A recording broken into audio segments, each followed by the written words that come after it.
Seja bem-vinda, seja bem-vindo ao podcast do AI Summit Brasil 2025. Estamos aqui diretamente do evento, no INRAD, né, acontecendo.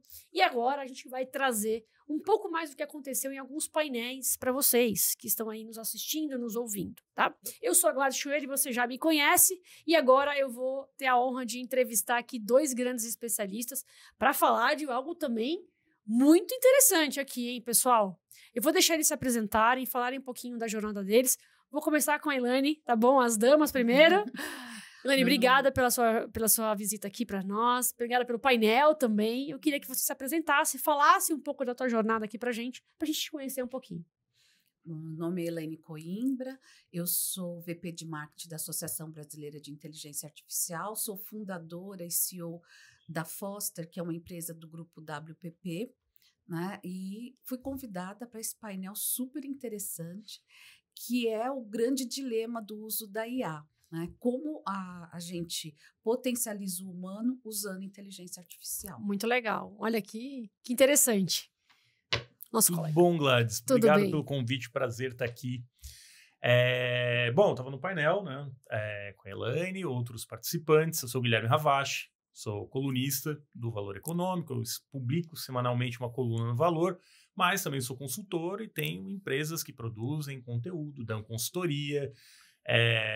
E eu brinco que eu fiz o meu negócio a partir das fraquezas da IA. A gente pode falar mais disso, mas tem a gente tem visto, né, uma série de problemas aí no mercado de pessoas produzindo conteúdo, né, principalmente texto, usando IA. E aí vão acontecendo vexames, né, que eu chamo, né, que é lista com pessoas que não existem, ou personagens que não existem, dados que não são corretos. Então, é isso. Eu escrevo sobre IA, mas eu também sou bastante crítico com relação a alguns usos que a gente faz da IA. IA não é bom ou ruim, né? Eu acho que esse é um ponto importante. A IA Vamos discutir isso, Guilherme e Elaine, aqui pra gente... É uma ferramenta. Exatamente, pra gente discutir isso. E olha só, pessoal, eu tenho uma responsabilidade muito grande aqui, porque nós estamos com duas pessoas, personalidades de comunicação aqui, praticamente. Marketing e o jornal, né? Então, eu não posso pisar fora da faixa aqui. Brincadeiras à parte. Bom, eu queria, então, já lançar essa uma primeira pergunta, porque a gente vem nessa toada do podcast falando muito sobre educação, sobre reskilling, né, de você aprender a aprender, né, das dificuldades que temos, inclusive em termos de nação, Brasil, né, ainda temos profissionais exponenciais, mas ainda temos muita gente que precisa aprender a mexer com inteligência artificial. Aliás, Guilherme, tem muita gente que precisa aprender a interpretar um texto ainda, né? Uhum. Diga-se passagem. Vou até aproveitar a deixa, assim, é curioso, né, porque as pessoas falam da inteligência artificial como se ela tivesse criado problemas novos. Mas eu não consigo ver um problema que a gente tenha com a inteligência artificial que já não existisse. Perfeito. Então, você vê assim... Se fosse botar no papel, vamos escrever. Assim, o que tem de efetivamente problema novo da IA? Então, a gente fala, então tem uma polarização. A IA acaba gerando uma polarização. Já existia. O algoritmo da rede social também já existia. Então, assim, na realidade, a IA é uma ferramenta, é de fato revolucionária, vai se perder muito dinheiro, é uma bolha, tá? Que a gente vive nesse momento, mas o que a IA está fazendo é chamar a atenção para problemas que já estavam latentes na sociedade, só que ela amplificou tudo isso. Perfeito. Deu luz, deu voz. Tornou exponencial. Então, a indústria de mídia, né, publicidade, jornalismo, marketing, já vinha sofrendo um desgaste, já vinha perdendo investimento, por exemplo, e aí o que a IA fez foi acelerar esse processo. Perfeito. As pessoas já estavam consumindo mais texto, já estavam consumindo mais conteúdo na internet e pagando cada vez menos por isso. Perfeito. A IA chegou e começou a quebrar o modelo de negócio. Aí a lideranças da minha indústria de mídia, assim, vamos botar a IA para reduzir o custo, deixar ainda mais barato. Só que as pessoas passaram a ter uma percepção de valor ainda menor daquilo. Perfeito. Então, se já estava difícil vender publicidade, estava difícil vender assinatura, ficou ainda mais difícil. Perfeito. Mas, de novo, acho que amplificou um problema que a gente já tinha. Perfeito. Agora, Elaine, o painel se propôs a falar sobre IA e a interação humana. Como que a gente resolve, eu não vou dizer problema, mas como que a gente resolve esse desafio Que ainda temos muitas pessoas que ainda não têm essa mentalidade de que a IA é uma ferramenta. Ou a IA vai destruir tudo ou ela vai salvar tudo, né? Como que é esse comportamento? Bom, os filmes de Hollywood ajudam muito a isso, né? Então, Exterminador de Futuro e etc. Eu parto pelo princípio que é uma das metas até da ABRIA, da associação que eu represento. Eu sou associada, inclusive. Eu sei. Que educação e letramento, que já era um problema que já existia no Brasil. Perfeito. A gente não tem educação suficiente para a população. Além de educação, a gente tem que tratar a IA não como um ser humano, como uma máquina. Entender que você está falando com uma máquina e você não pode acreditar em tudo que ela fala, principalmente os LLMs e generativa, e também que ela pode sim errar, né? Ela não é um ser, né, onisciente, onipresente, que vai acertar 100%. Então, partindo da educação, a gente tem que educar não só em letramento digital, mas que não é porque a IA trouxe agilidade, gratuidade, que as regras jurídicas que existem deixaram de ser válidas. Perfeito. Então, por exemplo, um problema que já existia, a gente enfrentava. Você podia fazer nudes dos seus amiguinhos da escola, só que você teria um grande trabalho. Você teria que ir no Photoshop, você teria que ir para outra ferramenta, para animar uma ferramenta de vídeo. E eu tenho sido muito entrevistada por crises em escolas, onde, porque ficou fácil, rápido, se propaga nudes dos coleguinhas da escola sem o menor quesito pela rede de WhatsApp e grupos. Então, eu acho que educação ética e responsável é uma coisa que a gente tem que trilhar, por não, esses jovens vão ter tudo muito fácil, né? Na entrevista, no podcast anterior, foi-se falado isso. Quanto maior a dificuldade, maior a criatividade. Perfeito. E os jovens têm agora ferramentas que, pelo menos na minha juventude, eu não tinha, e estão usando como muleta, né?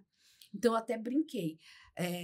Eu tenho um filho adolescente que entrou na faculdade, né? Então, eu falei assim, olha, você tem que usar IA e etc. Mas você tem que usar IA de uma forma que você pense também, que ela te ajude a pensar. Então, no lugar de você pedir para a IA fazer uma redação sobre a guerra na Ucrânia, você fala com a IA para se comportar como Zelensky, como Putin. E você faz uma entrevista com ele, vê as duas visões e depois você conclui. Olha. Né? Então, tente usar, e tem ferramentas de IA sem ser ChatGPT, etc., treinada só para isso, né? Que você pode conversar e fazer uma conversa entre pessoas, né? Renomadas que têm dados suficientes que ele pode simular o pensamento que essa pessoa eventualmente humano. teria. O Perfeito. pensamento e as consequências e o que ele eventualmente tem na cabeça. Não vai ser 100%, mas é uma forma diferente de usar IA sem ser muleta. É o pensamento crítico do ser humano, trazendo a ferramenta como um elemento de aceleração, ganhando eficiência potencialmente. Mas tem coisas práticas. Eu acho que, assim, sem dúvida, educação, ética, são caminhos inescapáveis, né? Se a gente quiser, de fato, ter uma sociedade mais equânime, né? Uhum. Agora, a gente tem que falar de regulação, né? Sem regulação e fiscalização, Se eu pedir uma água aqui, eu... Engasgou, peraí. Eu fiquei uma hora no palco. Você pega pra mim, por favor? Nossa. Perdão. Não, imagina. Nós estamos falando de regulação. Sem regulação, a gente não vai conseguir mover essa conversa. Peraí, espera um pouquinho. O pessoal ajusta aí depois. Não, acho que já foi pegar pra você. Gladys, perdi a sua aula lá na FIA USP. Eu dei aula no sábado. Você não foi na FIA USP? Fui na FIA. Ah, que pena. Você foi na sexta, eu fui no sábado. Ah, eu fiz a conexão. Você deu aula também? Sim, no sábado, de marketing que legal, e vendas, com a Yara e tudo. Foi você que foi, então. Ai, que máximo. Eu ia pra sua aula, mas a minha filha ficou doente também. Minha filha tá numa fase que, olha... Quantos anos ela tem? 4 anos. Não. Ela foi pra escolinha? Foi. Então, já sei o que tá acontecendo. Passei dessa já fase. Pegou virose. Piolho, já pegou nossa, piolho, tudo. Já... Virose. Nossa. Uma febre que vai... Já pegou de tudo, minha filha. Olha... O ar tá muito ruim. Né? Tá muito gelado, tá muito gelado aqui? Não. É poluição, né? Tá bom. Ó. Pra você. Não. Bebe a água, porque isso aí vai marcar a...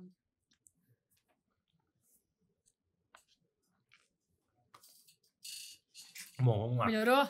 Agora vai. Coitado. Não, ficar falando 1 hora também, eu sei como que é.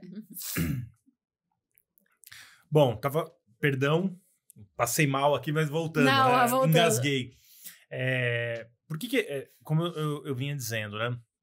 A gente tem a questão ética, de educação, acho que sem dúvida ela é essencial, é inescapável, mas para mim é uma solução de longo prazo, né? A gente não vai conseguir resolver a questão de educação no país em 1 ano, 2 anos. Não. Por outro lado, regulação a gente consegue resolver no curto prazo.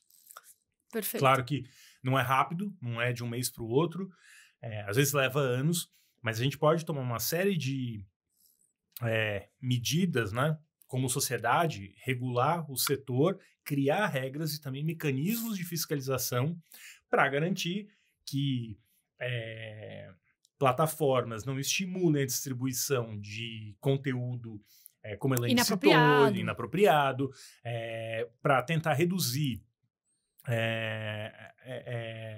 bias ou tipos de preconceitos, né, que tenham dentro do algoritmo.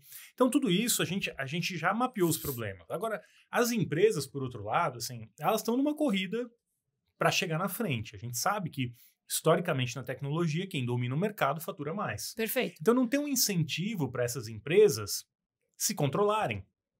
Então, por mais que uma empresa, uma Big Tech, crie um comitê de ética, se outra empresa que não tem um comitê de ética está andando mais rápido que ela, avançando mais rápido que ela vai estar estimulada a cortar o custo do comitê de ética, pegar aquele dinheiro e investir com certeza numa solução que a coloque no mesmo pé não de igualdade com outra empresa. De outro modo, se você tem regulação, você tem um jogo com regras e você tem que jogar dentro da regra. Todo mundo na mesma página. Claro, porque se você não joga dentro da regra e tem uma punição financeira, ou mesmo, né, se o executivo vai preso, muda completamente a regra do jogo. Não, muda completamente a perspectiva de quem está investindo e de quem está na liderança do negócio. Porque, veja bem, assim, as pessoas criaram uma falsa narrativa de que inovação e regulação são antagonistas, são oponentes. Então, assim, se eu regular um setor, o setor deixa de inovar. O que a gente sabe que, historicamente, não é realidade. Assim, quando se começou a construir avião, qualquer um construiu um avião, não seguia regra nenhuma. Aí o governo falou, não, a gente vai ter que regular isso no mundo inteiro, criar uma legislação comum a diversos países para que a gente consiga dar mais segurança para o setor aéreo. Faz todo sentido. Que, inclusive, acelerou o desenvolvimento de indústrias, né? Perfeito. Em torno do setor aéreo. Quando a gente olha para a medicina, para o setor automobilístico, você não faz um carro na sua casa e fala, vou sair vendendo esse carro para quem quiser usar. Você segue uma série de processos. Então, acho que tem uma visão de que regulação é uma antagonista da inovação. Não é verdade. A gente pode regular e avançar. O que talvez mude é o ritmo e a velocidade. Nós estávamos discutindo, Guilherme, isso ontem, inclusive, uma coisa importante que você trouxe. Nós estamos na era do GPT-5. E a regulação, por exemplo, PL 2338, ainda não passou nem na segunda fase. Então, existe sim um ponto que é a questão do timing das coisas. Então, enquanto a tecnologia está andando super acelerada, a regulação ainda está sendo discutida, né, por várias cabeças. Quer ver um outro exemplo que trouxeram aqui? Foi super interessante. O cara estava usando na reunião aquele equipamentozinho, não vou dizer o nome, né? Aquele equipamentozinho que você coloca no celular, grava a reunião, gera a ata da reunião. O que ele fez? Ele pegou a ata, gerou a ata, na sequência gerou a apresentação, tal, lindo, maravilhoso, botou na tela, ó, gente, tá aqui, ó, isso é tecnologia. Isso é tecnologia disruptiva, né? Só que aí, no dia seguinte, eles tiveram uma nova reunião e tudo que eles proporam na reunião caiu por terra. Quer dizer, você pode fazer a apresentação mais linda possível, você pode usar a IA mais linda possível, mas se não tiver em consonância o time, eu quero dizer, sabe? E essa sua provocação me trouxe esse insight, porque de nada adianta, a gente tá lá discutindo regulação, e a tecnologia tá voando. Ou o contrário, ou às vezes a gente tá com uma regulação super avançada e não tem ninguém que explore essa tecnologia. É um desafio, né? Acho que tem uma questão maior, assim. Você tá numa reunião, num brainstorm, por exemplo. Você diria livremente o que passa pela sua cabeça, sabendo que daqui 20, 30, 40, 50, 100 anos, aquilo pode estar registrado e você pode ser avaliado e julgado por aquilo que você falou no brainstorm? Também. Tem uma questão de privacidade, tem uma questão de liberdade de pensamento, que a gente, claro, a solução no curto prazo, ela parece mágica, ela resolve um problema. Mas no médio e longo prazo, ela traz consequências para as pessoas e as pessoas não têm visibilidade do que vai acontecer. E isso interfere na dinâmica dentro das empresas, né? E aí, dentro dessa, então, falando dessa dinâmica, né, até de comunicação, vocês são 2 profissionais da comunicação, a gente percebeu que, como bem o Guilherme trouxe, todo mundo começou a acelerar a jornada de marketing, né? As imagens foram transformadas por inteligência artificial. Aí você vê aquelas coisas, né, de imagens super bem perfeitas, imagens meia boca ali, meio mal feito, né? Só que existe também uma questão ética sendo discutida aqui, que é o uso da propriedade intelectual. Eu queria trazer essa pauta aqui para vocês, já que vocês também são da área de comunicação, isso é muito importante.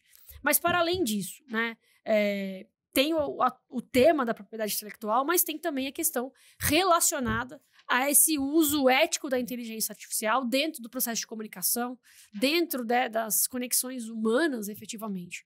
Sobre o ponto de vista de ética, queria trazer aqui para vocês, né, profissionais de comunicação. Essa discussão ética já é antiga, como você mesmo trouxe, Guilherme. Mas, como é que vocês estão enxergando a comunidade, né, a sociedade que trabalha com comunicação sobre o ponto de vista do uso de ferramentas de inteligência artificial? E como que se conecta no final do dia com o trabalho de vocês, né, da atuação de vocês de reverberar o uso ético da inteligência artificial? Olha, em primeiro lugar, eu acho que é um caminho que a gente não vai conseguir voltar atrás. Cada vez mais a gente vai ter que usar não só IA, como outras tecnologias que a gente falou no painel. Se de um lado ela ajuda, de outro ela pode deixar o nosso cérebro, a nossa mente, a nossa criatividade menosprezada. Essa que é a verdade. Então tem que haver um cuidado aqui também, né? Exato. E quem lê o texto, como ele bem falou, não sabe se ele foi feito por IA, né? Foi um copy-cola, se ele foi produzido em coautoria, que eu acho que é um caminho legal, né? Ou se a pessoa realmente redigiu do zero, não usou IA, não usou Google, não usou nada. Eu acho que é um desafio para a gente, com regulação ou sem regulação, identificar se ele é 100% produzido por IA, né? Então, aí tem um caminho, mas eu acredito, e eu uso muito IA, não só o LLM generativa, que todo mundo fala, né? E eu vejo que é um caminho sem volta, porque a gente está ganhando tempo. Eu trabalho muito com indústria farmacêutica e hospitais. E eu vejo a IA com um parceiro do patologista, um parceiro do médico, que ele nunca teve. Um médico como humano, ele não consegue ler todos os estudos, todos os artigos técnicos que saem todo dia em revistas. Para dar a melhor solução para aqueles... E de qualquer forma, quando ele está sozinho numa cirurgia, tem o médico que acompanha, né, por segurança, etc., ele não tem todo esse acesso, ele tem que tomar uma decisão cirúrgica.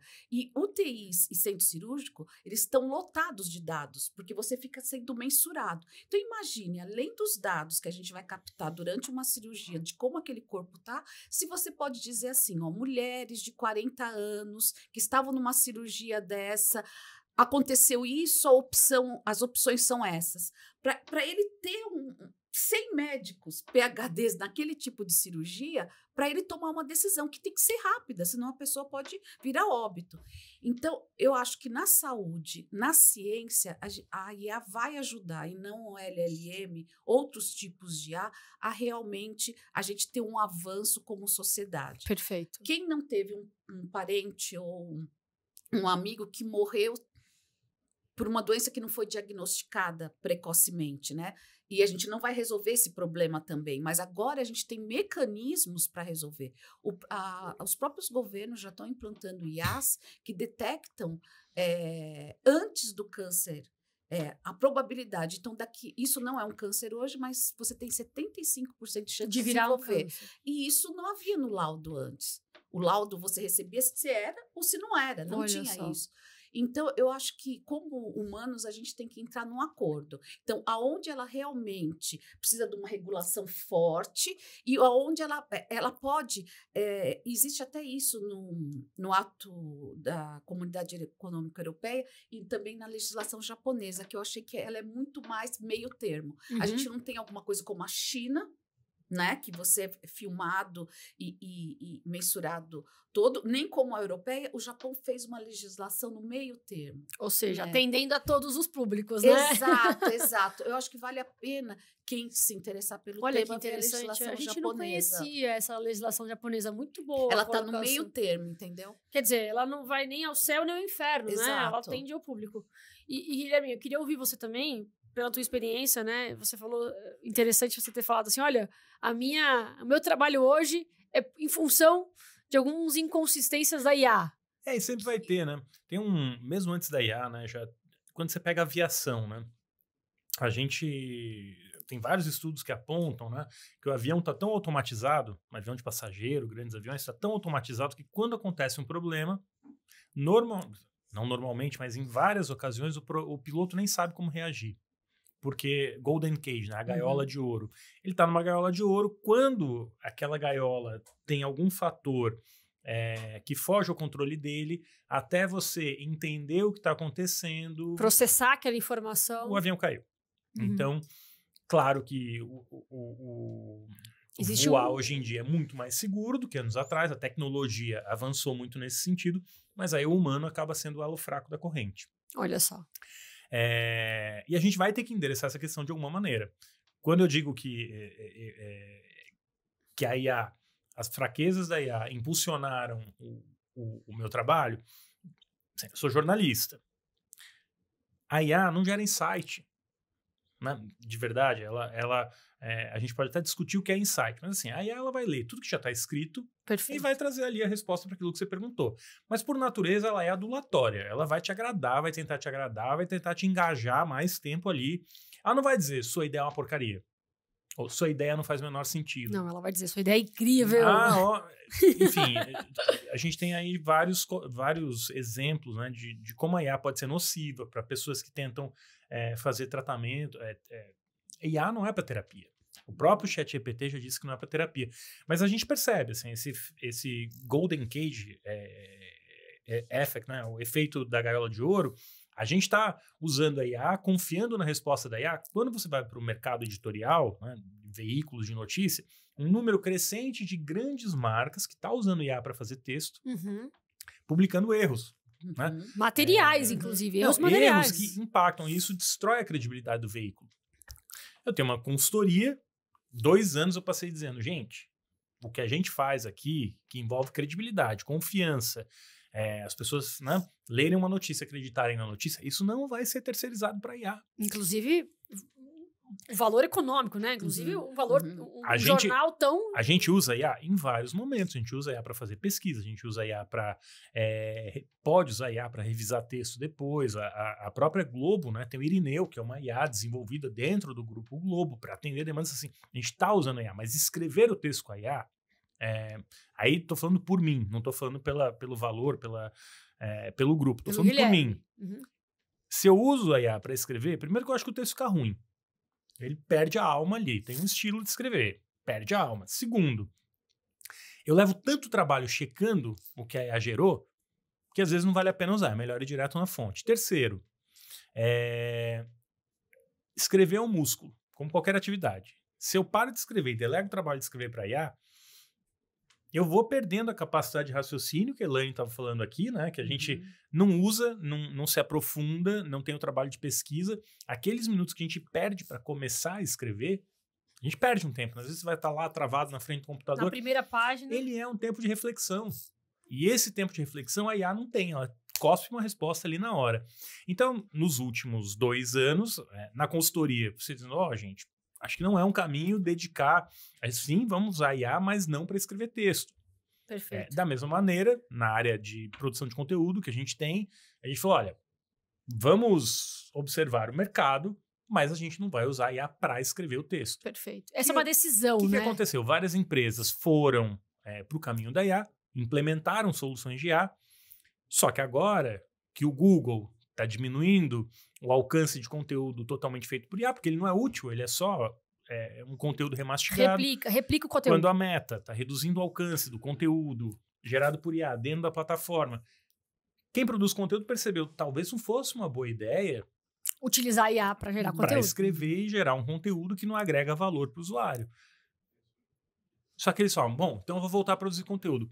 Ao longo de 2 anos, se destruíram várias redações.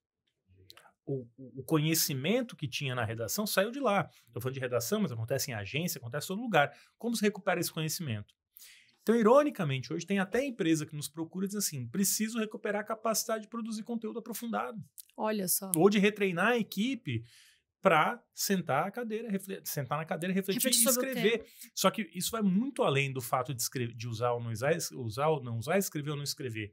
O modelo de negócio foi modificado nesses 2 anos. Quem tinha um modelo de negócio que custava X e usava X jornalistas para produzir um certo volume de texto, hoje em dia essa configuração é completamente diferente. Perfeito. E aí entra, acho que, Elaine, aquilo que a gente estava discutindo nos bastidores, né? Um pouco sobre a capacidade humana de interagir, né? De maneira humanizada, de fato, né? Exato. E aí eu vou usar uma frase que o Guilherme também trouxe. A IA só colocou uma lupa nos problemas que já existiam. É totalmente factível a gente discutir isso aqui, porque a gente está deixando e delegando atividades para inteligência artificial que outrora eram de humanos, e que são de humanos, não eram, né? São de humanos, a gente precisa ter um ponto aqui de parar, refletir o que está acontecendo. Né? Não é só regulação, eu concordo que a regulação é importante. Inclusive, a Bria está intensamente discutindo isso, né, no Senado, inclusive sim. com o próprio presidente, né, muito enfaticamente discutindo, até porque o modelo de regulação, quando ele foi proposto inicialmente, também não ia deixar ter inovação, né? Não sei se quantos aqui todos leram a primeira versão da regulação, horrível o que eles proporam. E se não fosse as várias camadas de discussão que tivemos, né, com as associações, com os grupos, com as big techs também, né, porque elas também não são só vilãs. Temos que parar para pensar também. Elas têm um problema ali, né, de querer ficar com conteúdo e tudo mais, mas elas não são vilãs, gente. Não são as únicas vilãs. A gente tem uma série de questões aqui que a gente podia ficar 1 hora discutindo, né, mas em função do tempo aqui, a gente coloca aqui uma última pergunta, que é exatamente essa. Qual que é o papel do humano com o uso da tecnologia, da inteligência artificial no final do dia? Bom, no final do dia, eu sempre falo que para mim, ela faz você ganhar tempo, que é o único artigo que até a pessoa mais rica do mundo não consegue ganhar. Então, se esse tempo é usado para você continuar alimentando o seu cérebro, para você ter um benefício para a sociedade, positivo. Mas se a gente virar zumbis e as crianças, os jovens estão virando zumbis, então a gente já tinha uma queda de repertório pelo uso de internet. Então a gente já sabe que eles leem menos, leem pouco, só veja a imagem. A gente ainda teve uma educação que forçava a gente a ter repertório, né, e pensamento crítico. Então o que mais me preocupa é como usar, não só IA, né, a internet já trouxe isso, as redes sociais para isso, para que o humano continue tendo a essência humana, como eu dei o exemplo do meu filho, né? Você usa IA para aumentar o seu pensamento crítico, te imputar informações, mas você vai decidir o que vai reescrever no trabalho. Então, eu acho que é um desafio enorme, não vai ser resolvido. Eu acho que tem educação, tem regulação, mas também o que eu vejo, e na Abra é bem nítido, que a regulação hoje ela quis impactar as big techs, que tem mais músculo para responder em termos de multa e tal. Mas tem muita empresa nacional trabalhando com áreas essenciais como saúde, como aceleração de processos jurídicos usando IA, como desmatamento, calculando o que vai acontecer se o desmatamento... Os impactos, né? Os impactos, que dependendo se a regulação não for muito bem arquitetada, eles vão ter um passivo de resposta para esses órgãos reguladores que vai inviabilizar essas empresas. Não é uma tarefa fácil, né? E o que eu vejo é que os políticos estão preocupados na reeleição ou na eleição e também em se vão usar imagens deles erradas que vão produzir. Então, todo mundo está preocupado com o dele. Ninguém está vendo isso como, como um benefício para a sociedade. Então, o que a gente quer é uma regulação, sim, em nome da Ábrea, né? Mas que também não impacte.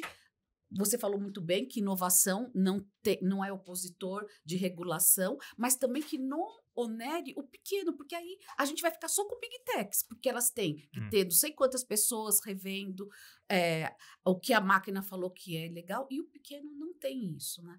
É uma encruzilhada, eu acho, né? Mas como nós humanos nos adaptamos durante toda a nossa vida desse planeta, eu acho que a gente vai conseguir, né, tenho esperança, entrar num acordo social, né, que seja benéfico para todo mundo. E tem a ver também com o impacto à sociedade. Eu acho que tem uma questão aqui que a Elaine trouxe bem, como os políticos veem essa questão hoje em dia, e a gente sabe que as Big Techs, né, as grandes corporações, Google, Meta, tem uma influência sobre esses políticos que é desproporcional. Perfeito. Por que ela é desproporcional? Quando a gente fala hoje de redes sociais, de internet, é a principal plataforma para a reeleição dos políticos. Então, isso desequilibra o debate. Então, a gente já parte de uma posição econômica inferior, né? É importante a gente falar também de soberania digital. Perfeito. Não é só sobre... quando a gente fala em regulação, acho que por uma hierarquia, né? Humano em primeiro lugar. Então, vamos pensar nas pessoas. A gente tem que pensar no impacto que isso tem nas pessoas. Não adianta só a gente, vamos... Senão daqui a pouco... Vamos acelerar. É a história do otimizar a IA para produzir clipe de papel. Daqui a pouco o mundo inteiro está só produzindo clipe de papel. E ninguém serve para nada. Só isso. Então, a gente vai ter robô produzindo para robô. Então, o componente humano tem que entrar em algum lugar. Então, seja qualquer decisão que a gente tome, regulatória, para onde a tecnologia caminha, eu acho que, para mim, é meio óbvio que o humano tem que estar na frente. Perfeito. Segundo ponto, quando a gente pensa em regulação, regular quem e como. E estimular o mercado nacional, diminuir a dependência, a soberania digital, é outro fator fundamental. Perfeito. A gente quer 2, 3 empresas mandando no mundo inteiro. Dominando o mundo? É saudável para um país? Porque é uma grande corporação. Qual é o mandato dela? O que ela precisa fazer? Entregar resultado para acionista, lucro para acionista. Esse é o papel dela. O papel do governo, o papel da sociedade é regular essas empresas para que elas usem esse estímulo financeiro da melhor maneira possível para a sociedade. Mas é distribuição também, a sociedade, no final do dia. E a gente sabe que tem aí uma polarização também financeira, né? A distância, o abismo entre quem tem mais e quem tem nada disparou. Tudo bem. Tudo bem não, tudo péssimo. Mas é o que a gente tem hoje. Estamos convivendo com isso, de alguma maneira. E pode ser uma oportunidade de a gente reduzir esse abismo entre quem tem mais, quem tem menos, países que têm mais, países que têm menos. Ou até aumentar. Ou até, dependendo de como a gente fizer, pode ser ótimo. Ou pode ser muito ruim. Perfeito. Então, acho que, e essa é uma discussão que a gente tem que ter presente. E outro ponto é a velocidade que a gente quer fazer isso. A humanidade chegou até aqui e viveu muito bem sem IA por muito tempo. Eu tô dizendo, gente, eu não sou contra a IA, eu acho que é um caminho sem volta. A Elaine tem razão, a gente não vai botar a pasta de dente dentro do tubo de novo, já saiu. Mas é importante que a gente faça escolhas, né, pensadas. A gente já viu o resultado de rede social, desregular, sem regulação, a gente demora para entender o impacto. Quando a rede social começou, é incrível, vou ver meu amigo da faculdade ou meu amigo que eu não encontrava há anos, tal, Orkut, Facebook, parecia tudo legal. Vamos democratizar a informação, todo mundo vai ter acesso à plataforma, jornalista vai poder publicar o próprio conteúdo. E, de fato, mudou o mundo. Sim. E foi bom. E acessou também. Democratizou o acesso à informação, a internet democratizou o acesso à informação. Mas tem um impacto negativo que a gente tem que pensar também. Distribuição de... Né? O impacto que tem nas crianças, distribuição de nude dentro de escola que acontece, impacto que tem na educação. Não, e até, por exemplo, idosos recebendo várias informações que não são reais. Né? Vamos lá, a gente está tirando o telefone de dentro da sala de aula, né? Tirando, as crianças não podem usar. As Big Techs fizeram um esforço tremendo para que isso não acontecesse. Na prática, você pode ver, todo país que tira o telefone da escola, do uso ali durante a aula, os professores têm trazido um resultado super positivo.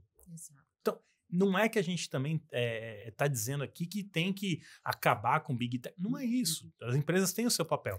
Mas a gente precisa reequilibrar as prioridades. E é muito legal essa visão, mas até em benefício do tempo, a gente sabe que eu tive ontem um podcast justamente com uma opinião contrária sobre a questão do uso celular, por exemplo, na escola, né? Então, assim, trouxeram aqui e aí, já falando de dados, já falando de indicadores, vários países que usam celular, por exemplo, são muito mais empreendedores, muito mais inovadores, enfim.